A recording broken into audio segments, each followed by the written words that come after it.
guess we were all a little delayed. I know we were. Traffic was bad. You think we'd know someone to help fix that, right? Let's start off on a different topic if we could.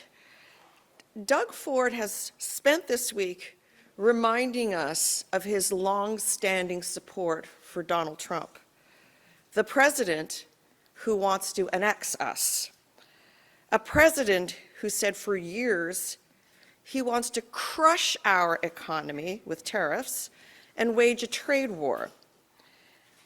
This week, Doug Ford showed us exactly who he is and that he's not in it for you. Yesterday, we also learned that his staff are accused of literally selling off the Greenbelt, of illegal lobbying while they're being paid by taxpayers. It's outrageous, but it's not surprising. We knew all along that this is who Doug Ford really is. So he spent the week explaining himself rather than focusing on you. The people of Ontario deserve so much better. I've spent the week thinking about one thing: how I'm going to get you a family doctor. Job one, day one, because we have to get this right. And it starts with a clear focus on 4 measures to get us there. 1, we're going to train, retain, and accredit more doctors. And that means helping more students just entering medical schools choose to stay with family medicine rather than go off to one of those other disciplines. Keeping the family doctors that we do have by ensuring that they have the right compensation. 2, we're going to build out the Ontario Health Team Network so you have access to more care closer to home when you need it. 3, make it easier for doctors and their teams to do their jobs. We've all heard about the administrative burden taking up 50% of their time. Let's get rid of fax machines at long last and implement a centralized referral system and ensure that they have the right staff and the support that they need to offer more evening and weekend care. And 4, make sure no one has to choose between using a walk-in clinic and having a family doctor. So that's it. That's the deal when you vote for me, when you vote for us.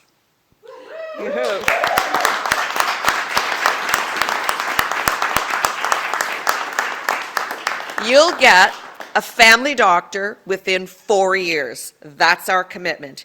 Care where and when you need it. That's how we're going to change Ontario. And I'll leave you with this.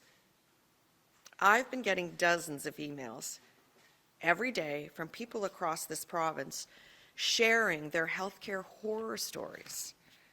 Recently, from a woman in Thunder Bay who reached out to me and shared, sadly, that her husband was diagnosed with cancer.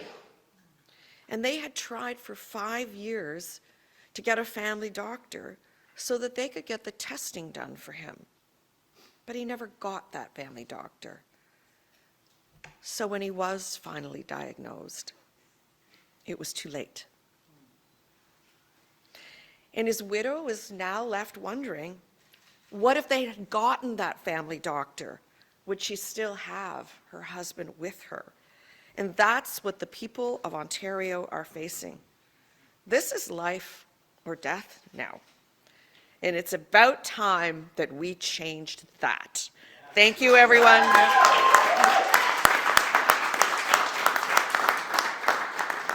And we are here to take your questions. Thank you, Bahoos. Thank you. No, we're very happy to take your questions here. If folks can line up, one question, one follow-up, name and outlet, that'd be fantastic. I know with the folks at the camera over there, feel free to go last and project. Hi, Bonnie. Sharif Hassan from the Canadian Press. Welcome. Thank you. You kind of spoke about the allegations that brought up that the staffers of the Premier was trying basically to help a developer to open up lands. So my question for you is that what do these allegations say about how Doug Ford runs his government? That's right. You know what? The buck stops with Doug Ford. Scandal after scandal after scandal under his watch. We know that he tried to give away the Greenbelt to his rich friends and buddies. And we know that the RCMP is already investigating his government. And we know, frankly, that's why we're in an early election that's costing us $189 million, because he's trying to run away from an RCMP investigation and cling to power a little longer. So it's tone at the top, my friend. We set the tone as CEOs of companies. We have a level of integrity that we impose on everyone. The buck stops with Doug Ford. He's responsible for the behavior of his team and his staff.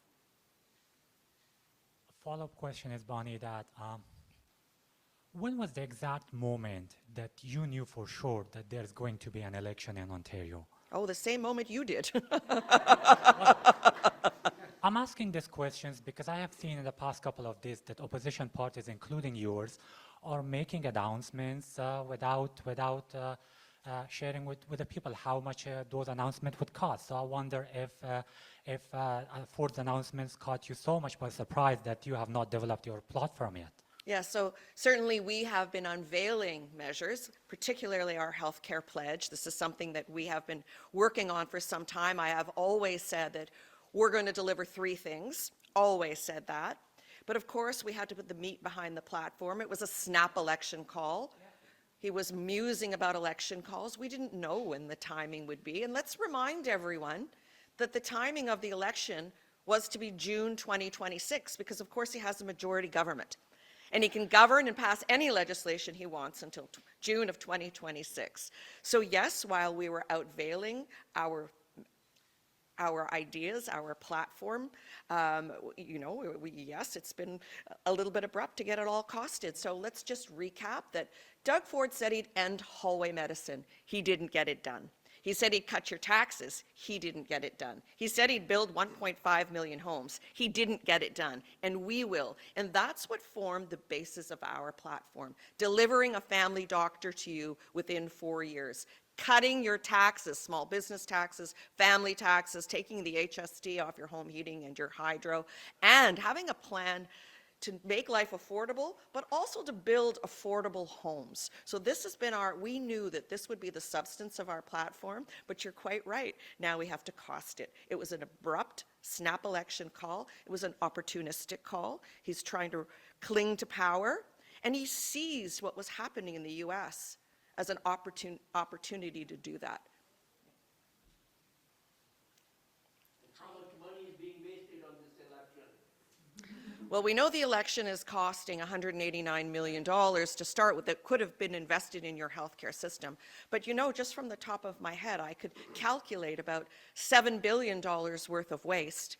We know, of course, that he gave away $2 billion to expedite the sale of beer and wine at stores. And why that is so wrong and so immoral is because it was happening in a year anyways. So why waste $2 billion to say that you just did it earlier? $2 billion to a foreign company, because it's always about the CEOs of his rich friends down in the United States, the CEOs of those big box companies, and now we see a foreign company from Europe gain $2 billion, according to the government watchdog, Thermospa Ontario Place, and then $3 billion in pre-election checks. $3 billion. So that's $7 billion. Our plan to get you a family doctor within 4 years costs $3 billion, the same as the pre-election checks. Good morning. Morning. Snay Dougal from the Trillium. I wanted to ask you about your campaign bus, Yes. which says on the side that 11,000 people died while waiting for surgery last year.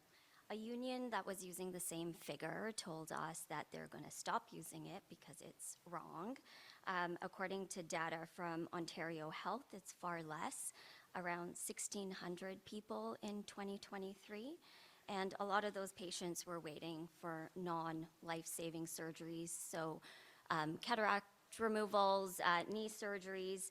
Where did that 11,000 number on your bus come from, and do you stand by the messaging on it? Yeah, so here's what I know. 2.5 million people don't have access to a family doctor, and that number is going to grow because another 3 million are at risk of losing their family doctor. We know that Doug Ford said he'd end hallway medicine, and we also know that 2,000 people each and every day, are treated in a hallway, in an auditorium, in a doorway. You know, he flippantly said one day, if you wanted to get an MRI or a CAT scan, you should go to a veterinary office. How offensive is that our doctors aren't equipped, our hospitals aren't equipped with the right machines to provide care and analysis and testing for Ontarians, and he says you should go to a veterinary clinic. So we stand by our statistics. If there will be any change, we will get back to you. But our statistics hold. I don't know if Dr. Shamji, I know you work closely with the OMA. Do you have any insight as to whether they use different numbers than we do? Do you want to? The statistic about close to just about 11,000 people dying on surgical and diagnostic imaging weight tests in 2023 has been widely reported, and we're happy to get back to you with the citation on that. But my honest personal experience, and from what I've heard from colleagues, is if anything, that's the tip of the iceberg. There are far more. I completely agree. There are far more people who are suffering in other ways. You know, the number of people who've died on wait lists is a shadow of the number of people who've suffered irreparable harm, who are struggling at home, who are unable to make ends meet, who are unable to pursue gainful employment because their basic fundamental healthcare needs, guaranteed under the Canada Health Act, have not been met. Thank you.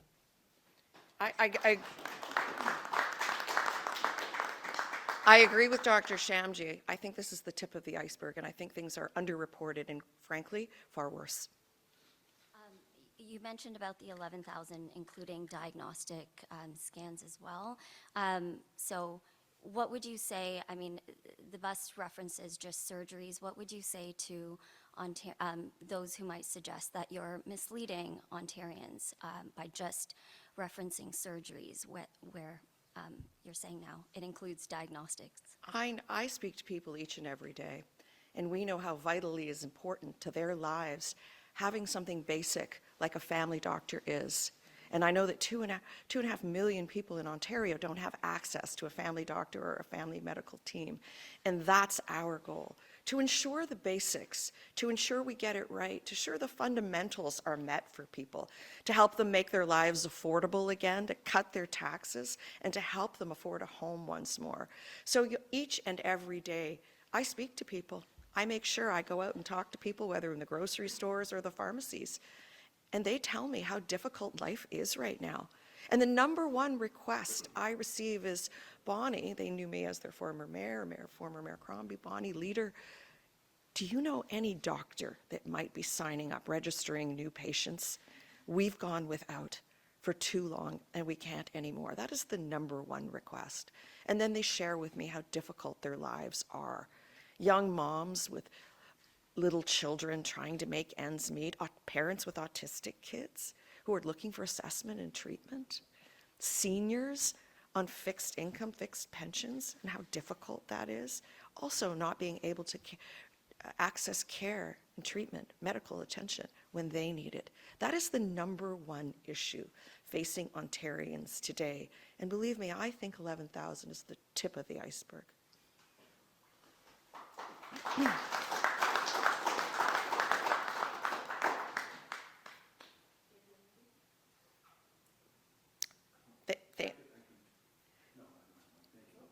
Thank you for joining us today. We're always happy to take your questions. That now concludes our press conference. Thank you so much for being here. Was there something online? Did you want me to? Nope. Okay, perfect. All good. Wonderful. Well, thank you.